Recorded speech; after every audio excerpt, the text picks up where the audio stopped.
Félicitations, première année au Rwanda, vous êtes champion, vous gagnez le Classico. Quelle est votre réaction? Vous avez peu d'avance. Mais comme il y a 2 jours, vous ne savez pas compter. Hein. 13 points d'avance, mais il nous faut, si le deuxième gagne tous les matchs, il nous faut une victoire, je pense. Ouais. Et c'est important de gagner ce match parce que c'est un enjeu plus important que le résultat. Mais ça a été difficile, très très difficile, et on a réussi à répondre à leurs problèmes, notamment en deuxième mi-temps où tactiquement ils nous ont posé un problème en passant à 3 derrière. Mais c'est pas notre meilleur match, mais on a été efficace, c'est l'essentiel. Alors, ça repose que les coachs adversaires a dit qu'ils étaient au-dessus du niveau tactiquement. Est-ce que vous pensez que c'est vrai que Rayon Sport était au-dessus des Rampés au niveau tactique? En fait, je ne sais pas si c'est au-dessus, en tout cas, ils nous ont posé des problèmes. En se mettant à 3, avec les couloirs, on a souffert. On a eu du mal à maîtriser parce qu'on voulait garder Baka et Gilbert plus haut pour les contrer. On a mis du temps à le faire, mais on a réussi, et je pense qu'on aurait pu marquer avant, mais malgré tout, on a beaucoup subi, on a beaucoup reculé, sans être vraiment dangereux, mais malgré tout, le tournant, je pense, le tournant, c'est la frappe arrêtée par notre gardien, Pavel, qui était extraordinaire. C'est le tournant du match. Je pense que s'ils revenaient au score, mentalement, ils étaient... c'est pas qu'ils étaient supérieurs, mais ils nous marchaient dessus, quoi, comme on dit.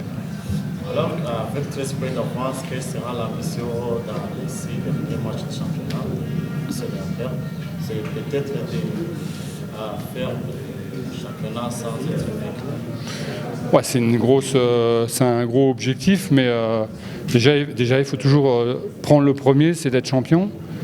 Après, on va essayer d'avoir le maximum de points, et sur la fin, si on peut être invaincu, on le fera. Mais ce qu'il faut, c'est... J'ai bien compris que les gens attendaient des victoires et des buts, donc on va essayer de le faire avec nos moyens. Là, on a 9 internationaux, donc on ne va pas pouvoir travailler. Plus les étrangers, je crois qu'on va perdre pratiquement 50% de notre effectif. On va avoir du mal à bosser dans les 3 semaines, mais enfin les 15 jours. Et après, on va essayer de les préparer pour le prochain match. Le premier match, c'est le plus important après une coupure, et il faut repartir avec l'ambition de gagner le plus de matchs possible. Coach, on peut dire que c'est une match de réconciliation avec le fan. Leur exigence était gagner le Classico aussi, avec beaucoup de buts, on peut dire ça. Mais les fans ont raison d'être exigeants, c'est évident. Après, c'est la façon dont ils l'expriment. Moi, quand j'ai appris qu'il y a des gens qui ne venaient pas, je suis mal à l'aise. Je ne sais pas quoi faire. Ça me déçoit. Pas qu'ils ne viennent pas, mais que je n'ai pas de solution immédiate. Et un fan qui ne vient pas, c'est un fan qui est blessé. Donc ça me gêne. On n'est pas là pour blesser les gens. Après, il faut qu'ils comprennent que pendant tout le match, on a besoin d'eux. On l'a vu aujourd'hui. Il y a eu une osmose. Il nous fallait de l'énergie. Et j'espère que jusqu'à la fin de saison, même si on ne gagne pas... tous les matchs, ils seront derrière nous pour que ça soit une joie, parce que un championnat, c'est tout un travail d'équipe dans le club, mais aussi à l'extérieur. Les fans, on a besoin d'eux, et les joueurs ont besoin d'eux. Ça leur permet de se transcender.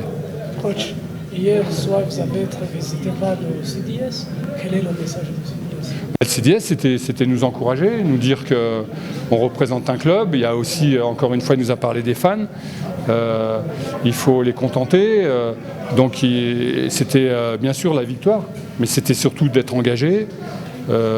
Sherman Richard aussi a insisté sur l'engagement, d'être présent, de ne pas rater ce rendez-vous dans l'engagement, et après de jouer son football. Et je crois que tous ces discours-là ont été positifs pour les joueurs. Commentaire par performance de l'équipe jusque-là invaincue. Si ça ne change pas, elle va représenter le pays. Est-ce que l'invincibilité de cette équipe, c'est parce que l'équipe est plus forte que les autres au niveau du championnat, et on peut espérer une équipe conquérir au niveau international comme elle est du championnat? Alors, déjà, avant de parler de l'international, il faut déjà maîtriser son championnat. Au niveau des points, on a 13 points. Mais quand on regarde notre championnat, on ne l'a pas maîtrisé si facilement que ça. Pourquoi ? il y a un gros problème, c'est que depuis, et je le redis tout le temps, depuis janvier, on joue tous les 3 jours. On a eu une semaine de récupération. Je pense que les équipes qui font les coupes africaines, on doit les soulager.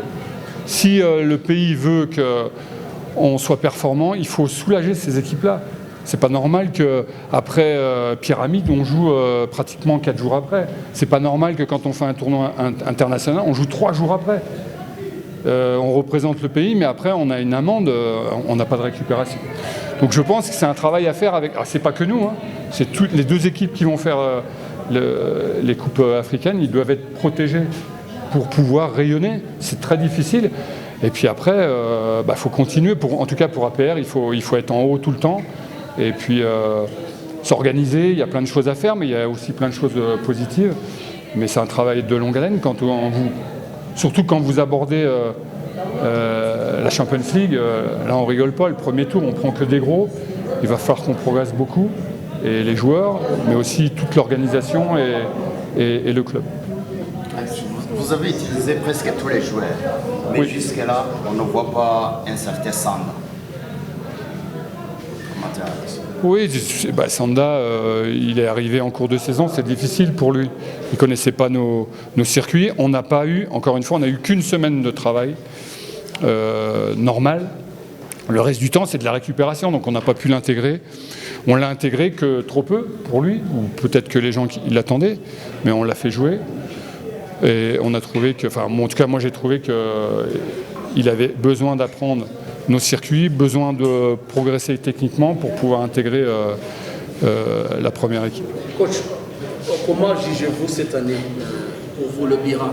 Sur 4 ou 5 coupes que APR était engagé, vous restez dans le championnat et vous avez une chance de les gagner. Comment jugez-vous le bilan de cette année? Le bilan, je pense que la constance du championnat est très positive. Après, c'est vrai qu'en coupe, on a eu la coupe de la paix, c'est un peu limite la finale, mais c'est comme ça, il faut l'accepter. Moi, je pense que pour gagner tous les trophées, il n'y a pas beaucoup d'équipes qui peuvent le faire. Il faut avoir 2 équipes, et on n'a pas 2 équipes de haut niveau, il faut le dire. Parce que c'est exigeant, tous les matchs sont difficiles. Et même quand on a fait tourner, c'était limite, mais on était obligé de faire tourner. Quel est votre message?